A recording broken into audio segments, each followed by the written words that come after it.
Assalamualaikum dan salam sejahtera. Bersama saya, Muhammad Syahrizam Awang dalam Berita Pagi Sabah, edisi Isnin 1 Februari 2021. Susulan bunyi letupan dan gegaran yang dirasai penduduk di beberapa tempat di Sabah dan Labuan pagi semalam, Pesuruhjaya Polis Sabah, Dato' Hazani Ghazali berkata pihaknya tidak menerima sebarang maklumat mengenai sebarang letupan seperti dilaporkan berlaku di beberapa daerah di pantai barat negeri ini.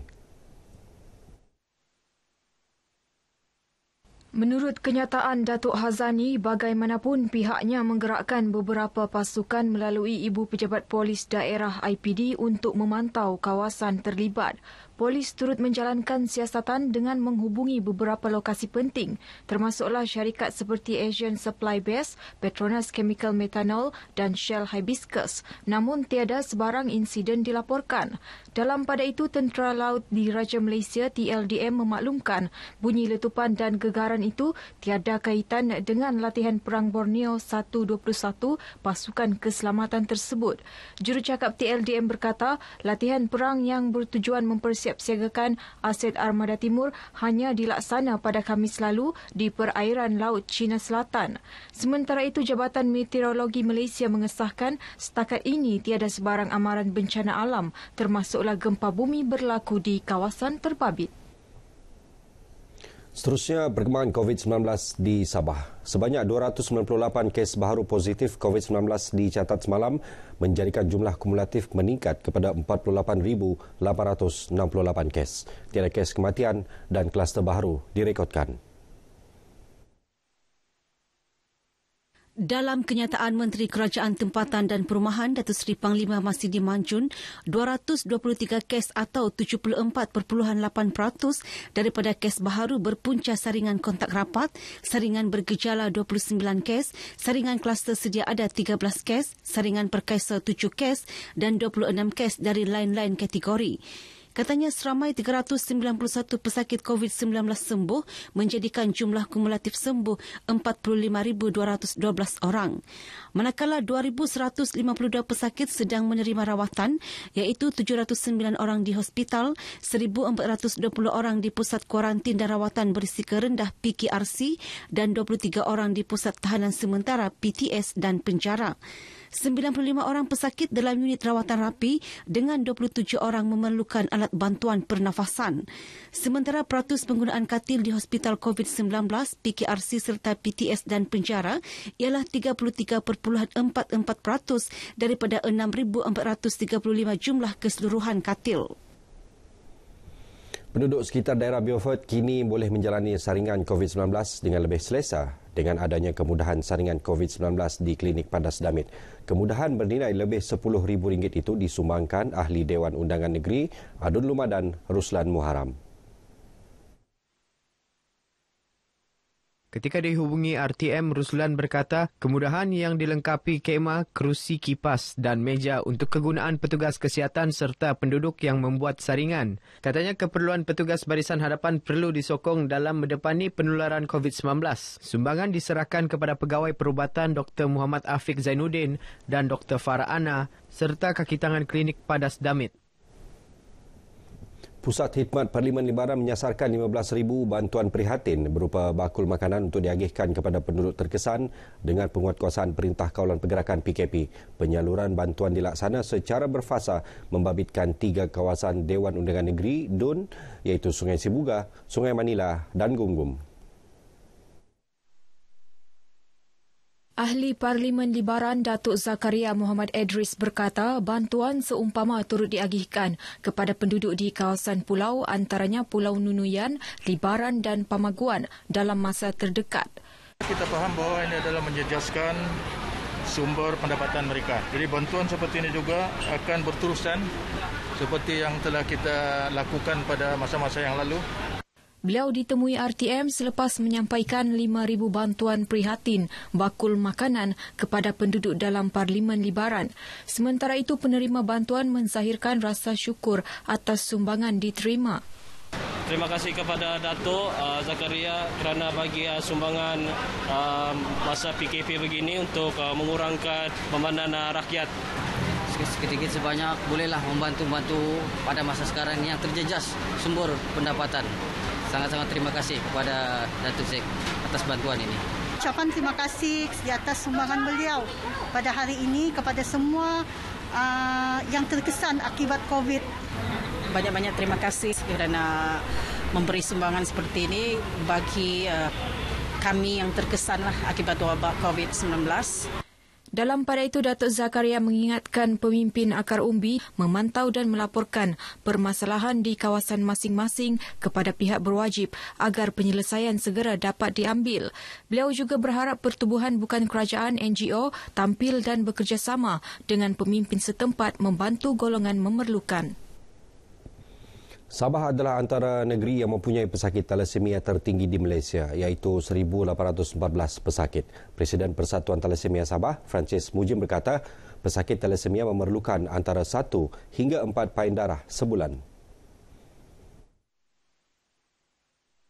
Katanya pesakit thalassemia meja yang memerlukan transfusi darah setiap minggu amat terkesan dengan bekalan darah yang terjejas ketika ini. Dianggarkan sejumlah 400 hingga 600 pain darah sebulan diperlukan unit tabung darah Hospital Queen Elizabeth bagi merawat pesakit thalassemia, mangsa kemalangan serta pesakit lain yang memerlukan. Ketika ditemui pemberita RTM sempena program kempen derma darah di Tabika Kemas, Kampung Minintot Inanam, Francis minta orang ramai tampil menderma darah bagi membantu menampung keperluan darah di hospital berdekatan. Pesakit-pesakit thalassemia meja yang sekarang ini amat terkesan dengan keadaan sekarang. Jadi diharapkan dengan ini, kedua, kita cuba mahu menggalakkan penduduk kampung supaya mereka boleh membantu dari segi menderma darah. Harapan saya kepada penduduk-penduduk di kampung Minintot supaya dapat membantu menderma darah kepada tabung darah Queen Elizabeth Hospital, Kota Kinabalu. Diorang perlulah darah tuh, banyak yang pesakit perlukan darah kan. Jadi tidak rugi pun kita menderma. Program berjaya mengumpul lebih 10 pain darah. Warga Sabah yang ditemui memberi reaksi berbeza terhadap langkah kerajaan menggubal ordinan darurat bagi meningkatkan kompaun terhadap individu atau syarikat yang gagal mematuhi prosedur operasi standard SOP yang ditetapkan.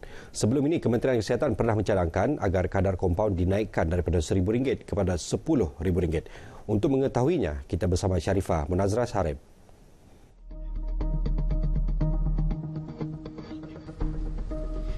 Saudara, langkah Kementerian Kesihatan menaikkan kadar denda bagi kesalahan kompaun mengikut Akta 342 menjadi bualan hangat netizen di media sosial.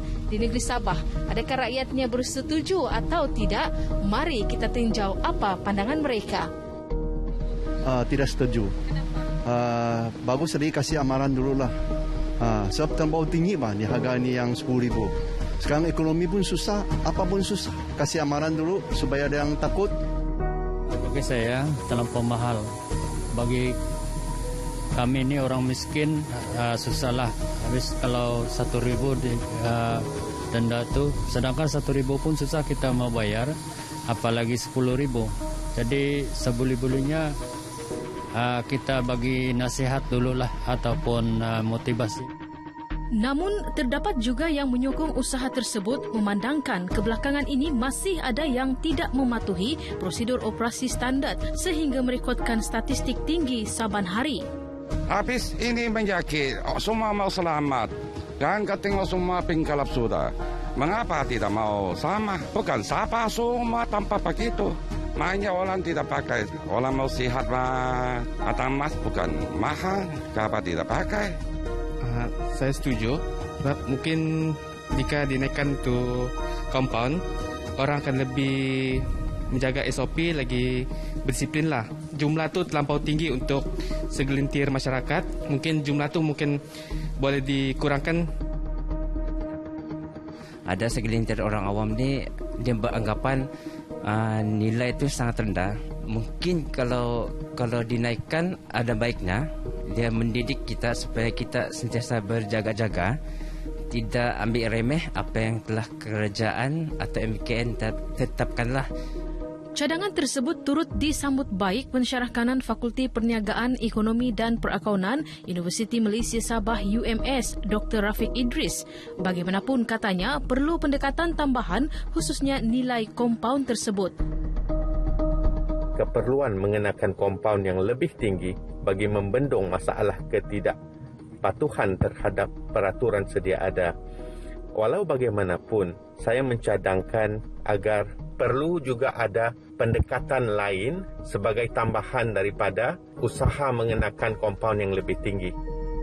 Apa yang pasti, berapapun nilai kompaun yang dikenakan, kesedaran yang tinggi dalam kalangan masyarakat amat penting bagi memastikan usaha mengekang penularan COVID-19 berjaya dilaksanakan.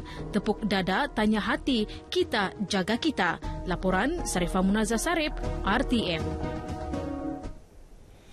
Menjelang sambutan Tahun Baharu Cina Februari ini, pastinya membawa sedikit perbezaan tatkala sambutannya pada tahun lepas diraih seperti biasa dengan penuh keriangan. Namun selepas Malaysia dilanda pandemik COVID-19 bermula Mac lepas, segalanya berubah menjadi satu norma baharu hingga memaksa semua rakyat menjalani kehidupan dengan penuh disiplin demi menyelamatkan nyawa.